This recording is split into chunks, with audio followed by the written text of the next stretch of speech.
La moitié des passagers, affaiblis, expirant de ces angoisses inconcevables que le roulis d'un vaisseau porte dans les nerfs, et dans toutes les humeurs du corps agités en tous sens contraires, n'avaient pas même la force de s'inquiéter du danger.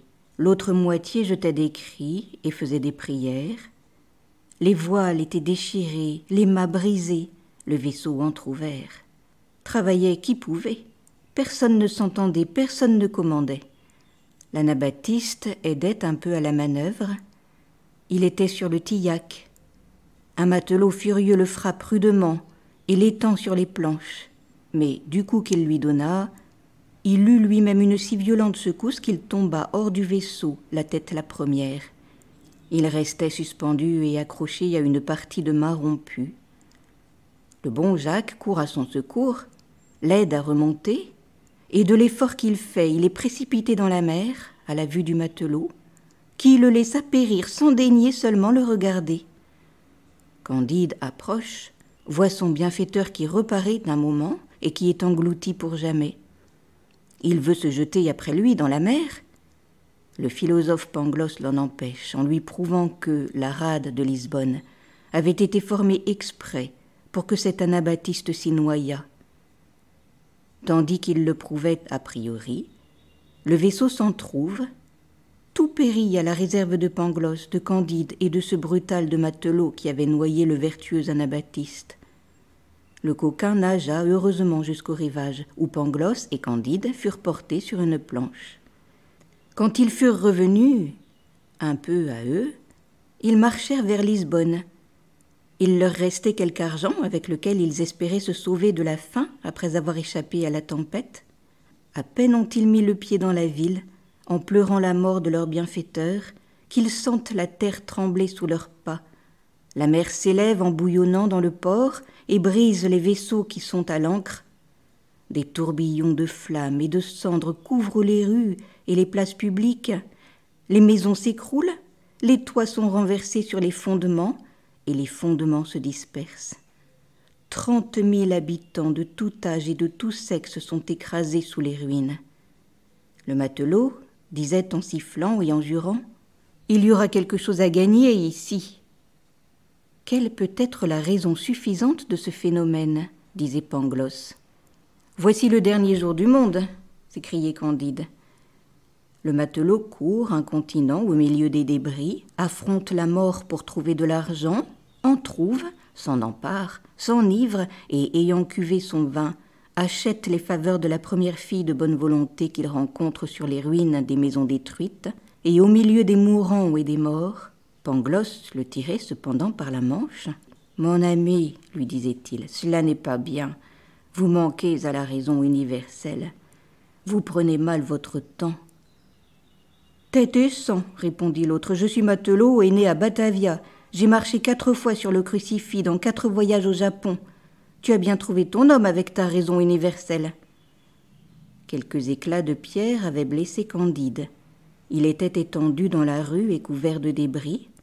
Il disait à Pangloss « Hélas, procure-moi un peu de vin et d'huile, je me meurs. »« Ce tremblement de terre n'est pas une chose nouvelle, répondit Pangloss. La ville de Lima éprouva les mêmes secousses en Amérique l'année passée. Même cause, mêmes effets. Il y a certainement une traînée de soufre sous terre, depuis Lima jusqu'à Lisbonne. Rien n'est plus probable, dit Candide. Mais pour Dieu, un peu d'huile et de vin. Comment probable, répliqua le philosophe. Je soutiens que la chose est démontrée.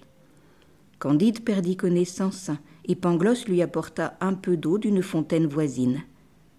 Le lendemain, ayant trouvé quelques provisions de bouche, et se glissant à travers des décombres, ils réparèrent un peu leurs forces.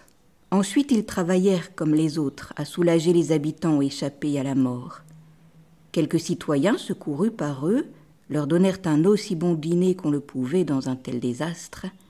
Il est vrai que le repas était triste. Les convives arrosaient leur pain de leurs larmes, mais Pangloss les consola en les assurant que les choses ne pouvaient être autrement. « Car, dit-il, tout ceci est ce qu'il y a de mieux, car s'il y a un volcan à Lisbonne, il ne pouvait être ailleurs, car il est impossible que les choses ne soient pas où elles sont, car tout est bien. Un petit homme noir familier de l'Inquisition, lequel était à côté de lui, prit poliment la parole et dit « Apparemment que monsieur ne soit pas au péché originel, car si tout est au mieux, il n'y a donc eu ni chute ni punition. » « Je demande très humblement pardon à votre Excellence, répondit Pangloss encore plus poliment, car la chute de l'homme et la malédiction entraient nécessairement dans le meilleur des mondes possibles. Monsieur ne croit donc pas à la liberté, dit le familier. Votre Excellence m'excusera, dit Pangloss, la liberté peut subsister avec la nécessité absolue. Car il était nécessaire que nous fussions libres, car enfin la volonté déterminée. Pangloss était au milieu de sa phrase quand le familier fit un signe de tête à son estafier, qui lui servait à boire du vin de Porto ou d'Oporto.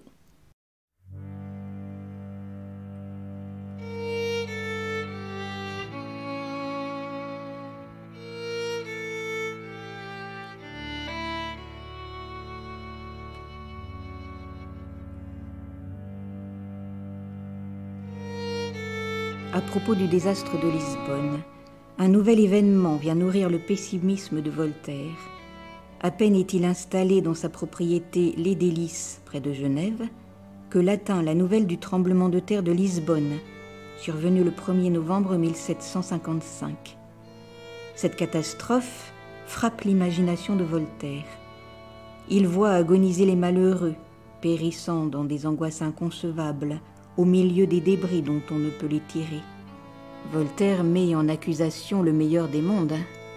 Un poème sur le désastre de Lisbonne suivra quelques semaines plus tard et oppose la réalité du mal à l'hypothèse de la providence. Que valent les paroles des philosophes de l'a priori, Pope, Wolff et Leibniz, devant l'horreur de ces souffrances?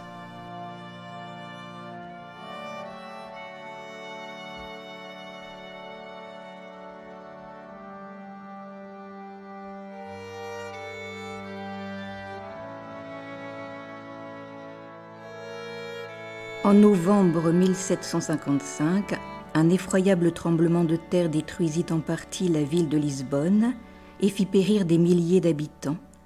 C'était pour Voltaire, que l'âge et l'expérience rendaient de jour en jour moins optimiste et qui de plus en plus s'enhardissait dans la critique religieuse, un beau sujet de récrimination contre l'ordre du monde et la providence. Du reste, le problème philosophique du mal faisait dans le monde des lettres l'objet de discussions passionnées. Depuis que la solution qu'en avait donnée Leibniz, dont on simplifiait à l'excès la théorie en la ramenant à la formule fameuse, tout est pour le mieux dans le meilleur des mondes possibles. Wolff, en Allemagne, continuait Leibniz, et en Angleterre, Shaftesbury et Pope vulgarisaient son optimisme. Après avoir glorifié Pope dans les lettres philosophiques et l'avoir imité dans les discours sur l'homme, Voltaire, dans le poème sur le désastre de Lisbonne, se décidait contre lui. Quelque parti qu'on prenne, on doit frémir sans doute. Il n'est rien qu'on connaisse et rien qu'on ne redoute. La nature est muette, on l'interroge en vain. On a besoin d'un Dieu qui parle au genre humain. Il n'appartient qu'à lui d'expliquer son ouvrage, de consoler le faible et d'éclairer le sage. L'homme, au doute, à l'erreur, abandonné sans lui, cherche en vain des roseaux qui lui servent d'appui. Leibniz ne m'apprend point par quel nœud invisible, dans le mieux ordonné des univers possibles, un désordre éternel, un chaos de malheur, mêle à nos vains plaisirs de réelles douleurs. Ni pourquoi l'innocent ainsi que le coupable subit également ce mal inévitable. Je ne conçois pas plus comment tout serait bien. Je suis comme un docteur, hélas, je ne sais rien. Nos chagrins, nos regrets, nos pertes sont sans nombre. Le passé n'est pour nous qu'un triste souvenir. Le présent est affreux s'il n'est point d'avenir. Si la nuit du tombeau détruit l'être qui pense, un jour tout sera bien, voilà notre espérance. Tout est bien aujourd'hui, voilà l'illusion. Les sages me trompaient et Dieu seul a raison. Humble dans mes soupirs, soumis dans ma souffrance, je ne m'élève point contre la providence. Sur un ton moins lugubre, on me vit autrefois chanter des doux plaisirs les séduisantes lois. D'autres temps, d'autres mœurs. Instruits par la vieillesse, des humains égarés partageant la faiblesse, dans une épaisse nuit cherchant à m'éclairer, je ne sais que souffrir et non pas murmurer. Cette chaîne des événements a été admise et très ingénieusement défendue par le grand philosophe Leibniz.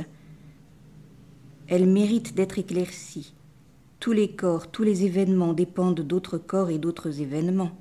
Cela est vrai, mais tous les corps ne sont pas nécessaires à l'ordre et à la conservation de l'univers, et tous les événements ne sont pas essentiels à la série des événements. Une goutte d'eau, un grain de sable de plus ou de moins, ne peuvent rien changer à la constitution générale. Ainsi, on n'a aucune raison d'assurer qu'un atome de moins sur la Terre serait la cause de la destruction de la Terre. Il en est de même des événements. Chacun d'eux a sa cause dans l'événement qui précède. C'est une chose dont aucun philosophe n'a jamais douté. On ne peut assurer que l'homme soit nécessairement placé dans un des chaînons attachés, l'un à l'autre, par une suite non interrompue. Tout est enchaîné ne veut dire autre chose, sinon que tout est arrangé. Dieu est la cause et le maître de cet arrangement.